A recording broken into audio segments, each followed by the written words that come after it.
Bonjour à tous et bienvenue dans un Voix du Ciné, un quiz spécial à mon cœur parce que ça y est, on a atteint les 10 000 abonnés, donc merci à vous. Merci. Et pour fêter ça, aujourd'hui, je reçois Hugo Sago. Bonjour. Hugo Sago, il est compositeur de musique de film. Et du coup, pour toi, je t'ai préparé un quiz spécial musique de film. Est-ce que t'es prêt? Ouais, prêt? Alors, c'est parti. On va faire une petite question pour se mettre en jambe. Assez facile. Le film mythique Les Dents de la Mer. Quelle a été la réaction de Steven Spielberg la première fois qu'il a entendu la musique? Ah, Spielberg, en fait, il avait pas kiffé au début, Ouais, parce que c'était que deux notes. Deux notes, exactement. din, din, din, din, din. Et deux notes au piano, parce que à l'époque, les compositeurs, en fait, ils présentaient leurs travaux sur des pianos. Ouais. C'était plus simple.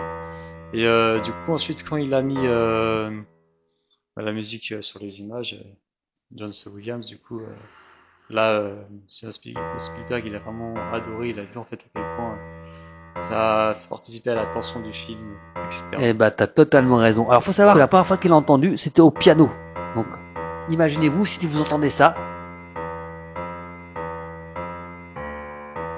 Forcément, il fallait se projeter. C'est ça. Et donc, la première réaction, il a éclaté de rire parce qu'il pensait que c'était une blague de John Williams qui se moquait littéralement de lui. Deuxième question. Pourquoi la musique du film Rocky, quand il monte les marches, Gonna Fly Now, a failli ne jamais être utilisée? Alors ça, c'est parce que le studio trouvait la musique beaucoup trop kitsch. Ouais. Voilà, une fanfare en fait avec percussion, c'était pas trop dans l'idée, même si ça résonne aussi dans le sport. Ouais. Mais au final, voilà, ça a rendu cette scène des montées des marches mythique. Exactement. Voilà. Comme quoi, faut se méfier des décisions des studios, hein. Question numéro 3. Ah, alors là, attention, un peu de culture générale. Quel compositeur a écrit la musique du film Psychose avec un orchestre composé de cordes? Et pourquoi c'était qu'un orchestre de cordes? Est-ce que tu sais pourquoi? Alors oui, donc c'est Bernard Herrmann qui a composé cette Ouais. musique-là. Bravo. Voilà, et donc c'est un orchestre de cordes car le réalisateur Alfred Hitchcock en fait voulait une musique assez minimaliste. Ouais. Même de mémoire, je crois qu'il n'y avait pas assez de budget, une histoire comme ça, C'est accroche. exactement ça. En Voilà, fait, c'est surtout parce qu'il n'y avait pas assez de budget qu'il a demandé une musique minimaliste. Il était pas très content de cette décision à la base, mais il n'avait pas le choix. Question d'argent, hein, à la monnaie, toujours la monnaie. c'est ça. Et au final, ça donne une des scènes les plus traumatisantes du cinéma. Mm. Rappelez-vous. Ah, là, de minimaliste, on part dans l'orchestral. Et attention, quand on parle de décision studio, rappelez-vous, pourquoi la musique de Star Wars a été un pari risqué en 1977? Et ben, à cette époque-là, c'était un peu l'avènement du disco, Ouais, qui ensuite s'étend sur toute la période des années 80. On s'attendait, voilà, à une musique pour un opéra spatial, à une musique vraiment très disco, très pop, très synthétiseur. Et là, en fait, John Williams, il est arrivé avec une proposition totalement à contre-courant, un grand orchestre symphonique. c'est exactement ça. Et voilà. Et quelle bonne décision, parce qu'aujourd'hui, on va pas se mentir, les musiques de synthétiseurs, c'est un peu kitsch, un peu ringard, alors qu'à l'époque, c'était moderne et c'était dans le vent. C'est ça. Imaginez une musique imaginez le film Star Wars avec du disco.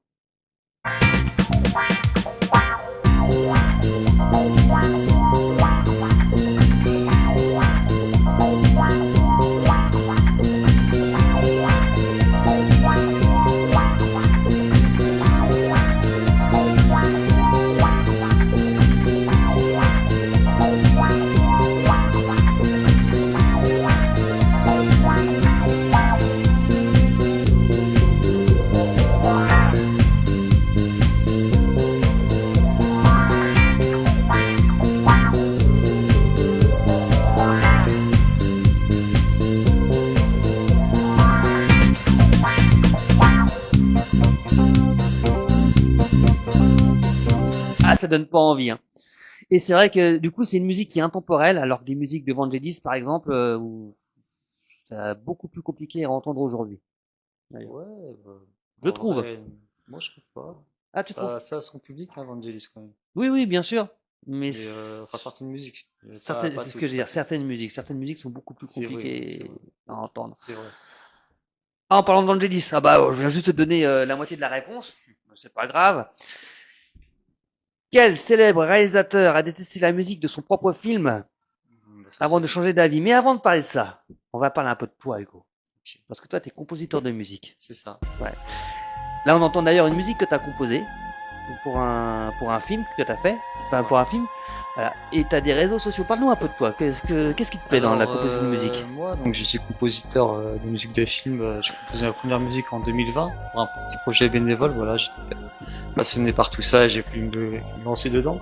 On va dire par la porte la plus simple, le bénévolat au début. Et petit à petit, j'ai commencé à affiner mon style. Moi, ce qui me passionne, c'est vraiment la science-fiction. Donc voilà, j'attends maintenant les propositions des grands studios. On verra un jour peut-être plus de la science-fiction. Car en France, c'est pas trop ce qui se fait. Ouais. Sinon, je compose beaucoup pour tout ce qui est les univers oniriques, le fantastique, l'horreur. Là, récemment, j'ai composé une musique pour le film Yanua, réalisé par Nathan Olé, qui a eu une grande acclamation, surtout de la musique. J'étais super content, que d'excellents retours. Une musique qui a grandement participé à la montée en tension de la C'est peur. celle qu'on entend là? Non, c'est pas celle-là. Là, on entend Hashtag Gaël du film Hashtag Gaël aussi, de Okito Wembonyama, D'accord. qui en fait parle d'une histoire d'amour en fait qui se finit très mal. Et donc là, en fait, c'est l'introduction, une grande fête anniversaire. Et ensuite, il va y avoir des histoires de viol, de drogue, des histoires assez sombres. On mettra un lien en description. Enfin, toi, t'as un Spotify et t'as un Deezer. C'est ça, ouais. T'as un Plateformes, Insta aussi. c'est ça, Instagram, On YouTube, mettra TikTok. tous les liens en description. N'hésitez pas à faire un tour et à liker, partager. C'est gratuit. Donnez de la force. Merci. Merci à vous. On revient à la question. Donc, quel célèbre réalisateur a détesté la musique de Vangelis? De toute façon, j'ai annoncé. J'ai spoilé. Avant de changer d'avis. C'est Ridley Scott Ouais. pour Blade Runner. Il est Blade fort. Runner, voilà, le premier Blade Runner du coup. Euh, voilà, pour lui, c'était vraiment la patte électronique, mais pas du tout. C'est, on va dire, ce qu'on s'attend quand on voit un grand film tel que Blade Runner. Voilà, à l'époque, on avait un peu du mal à passer le cap. C'est comme aujourd'hui avec l'intelligence artificielle ou les téléphones portables aux années 2000. Voilà, dès qu'il y a une révolution électronique, industrielle, c'est toujours un peu compliqué C'est vrai. surtout pour les anciens. On va dire, c'est plus du coup à nous les jeunes de prendre le relais et on va dire, de montrer la voie, la bonne voie, parce que parfois on a des mauvaises. Mais voilà, du coup, la musique d'Evangelis, aujourd'hui, elle est incontournable, elle est mythique. Question numéro 6. Ah, vous allez voir décidément le nombre de films où la musique a failli ne pas être utilisée. Et là, on parle du Parrain. Et pourquoi la musique du film Le Parrain a failli être retirée du film? Encore une fois, les producteurs, les studios en fait pensaient que la musique allait faire trop italienne. Donc c'est toujours en fait une histoire de quel est le rapport entre le spectateur et le film. Ça, on trouve beaucoup ça, cette problématique dans les films de banlieue notamment. On se dit voilà, pas faire un film trop raciste, trop discriminatoire des gens de la banlieue. C'est un exemple. Là, on trouve la même chose pour la musique. Voilà, pas faire une musique qui est trop cliché, on va dire. Voilà, on veut toujours faire une œuvre d'art. Donc une œuvre d'art, en fait, ça a besoin d'être un minimum original. Mais là, pour le coup, le compositeur Nino Rota, voilà, avec le fameux thème à la mandoline, en fait, a vraiment réussi à capter l'ambiance sombre et à la fois du grand-père, voilà, du parrain, en fait. Et puis maintenant, c'est une musique les plus connues du cinéma. Ouais, tout à fait, c'est une musique que C'est- tu tu joues trois notes, tout le monde la connaît. c'est ça. C'est incroyable. Allez, question numéro 7. Quelle musique de film a été composée avant le tournage? Ça, c'est incroyable. La musique, Sera una volta nel Oeste. Je crois que c'est comme ça qu'on dit. Il Ouais. était une fois dans l'Ouest, voilà, réalisé par Sergio Leone. Voilà, donc un film spaghetti, hein, comme on les appelle. C'était Ennio Morricone du coup qui a composé la musique et en fait Sergio Leone lui avait demandé avait demandé aux acteurs en fait de s'habituer au rythme, de jouer par rapport au rythme musical, au rythme ouais, de l'émotion en fait que la musique leur apportait. Mais il n'y a pas eu que ce réalisateur-là, il y a eu aussi Godard, Jacques Godard, ouais, Jacques Godard, voilà, Jean-Luc.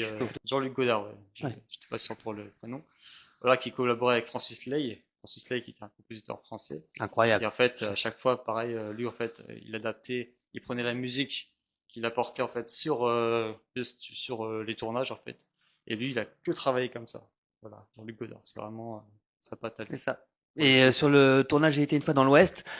Sergio Leone passait la musique sur le tournage pour que les acteurs jouent dessus. Question 8. Quel film culte a utilisé une musique qui devait être temporaire et qui est devenue finalement définitive? C'est 2001, l'Odyssée de l'espace. Voilà, réalisé par Stanley Kubrick. Stanley Kubrick est un grand réalisateur américain qui a notamment réalisé L'Orange Mécanique. Voilà, donc il est beaucoup dans toutes les thématiques de complot.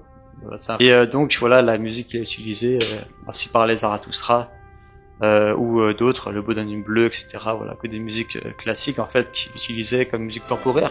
Musique temporaire dans un film, c'est quoi en fait? C'est lors du montage, on va mettre plusieurs musiques, musiques temporaires en fait, qui ont pour but de créer un premier montage en fait, pour avoir une première ambiance de la rythmique avec laquelle on va déplacer les images, etc. Et au final, le premier montage, donc avec les premières musiques, était tellement bien qu'il a été gardé. Ouais, exactement. Voilà. Il avait même commandé une musique à un compositeur et qu'il a finalement pas utilisé puisqu'il a gardé les musiques classiques, temporaires. Avant-dernière question. Pourquoi la musique de Titanic a été ajoutée très tard à la production? Alors la musique de Titanic, donc la fameuse My Heart Will Go On, voilà, chantée par Céline Dion. Céline. Et ben en fait, James Cameron ne voulait pas de musique, pas de chanson à la fin pour le générique. Il voulait un petit truc classique, comme la plupart des génériques. Mais en vrai de vrai, ça a lancé la mode maintenant. Ouais. Beaucoup de génériques de fin, il y a une chanson. Et moi personnellement, j'aime beaucoup parce que ça nous ouvre un peu, ça crée une ouverture. Voilà, comme quand on lit des dissertations de philosophes, à la fin il y a une ouverture vers autre chose. Là, c'est pareil en fait, c'est une sorte d'ouverture vers autre chose, un autre univers. Donc on se dit, ok, on a eu le film, mais il y a encore autre chose après. C'est vraiment magnifique. Ouais. Et pour info, la musique a été imposée à James Cameron, comme quoi tout arrive par le studio. Voilà. On pensait pas que c'était possible, non, parce que James Cameron est connu pour être quand même un fort caractère à qui on n'impose rien du tout. Et on lui a posé au moins une fois un truc, c'est la musique de Céline Dion. Ça, c'est du scoop. Ça, c'est du scoop. Dernière question. Quelle musique de film a été écrite en toute urgence en quelques jours? Ouais, alors, donc ça c'était pour le film Retour vers le futur, composé par Alan Silvestri. Ouais. Voilà, Alan Silvestri qui est notamment connu pour ses BO assez disco. Moi j'en ai écouté beaucoup, mais il fait aussi de l'orchestral. Donc là, pour Retour vers le futur, en fait, il y a eu une erreur de montage, enfin plutôt un changement de montage à la dernière minute, ce qui a inclus du coup un changement de rythmique, comme j'expliquais avec les musiques temporaires. On a appelé du coup Alan Silvestri pour qu'il réécrive cette musique voilà, pendant à peine 3 jours, je crois, de mémoire. Et donc c'était assez intense comme métier, enfin comme travail, mais du coup il a réussi. Retour vers le futur et Retour vers le futur. Hein. Hugo, il est tellement bon que j'ai pratiquement rien à dire aujourd'hui. C'est incroyable. Les talents. En tout cas, merci Hugo, c'était un plaisir de te recevoir. Merci Marc. Merci beaucoup. La prochaine fois, on va recevoir un régisseur général. Le régisseur général, c'est un des postes les plus importants du cinéma parce que sans lui, le tournage c'est une catastrophe. Il racontera son métier, il racontera ses anecdotes, il dira comment faire pour accéder à ce métier. Donc si vous avez des questions à lui poser, n'hésitez pas à les dire en commentaire et moi je transmettrai. Voilà. Nous on se voit très vite, je vous rappelle que les liens d'Hugo sont en description, n'hésitez pas à faire un tour, à liker, partager, commenter. Vous connaissez, même ici cette vidéo, n'hésitez pas. Merci encore pour les 10 000 personnes qui viennent nous suivre et puis nous on se voit très vite dans Voix du Ciné. À l'aube de mon automne, je m'étonne, ça détonne du poker de ma vie.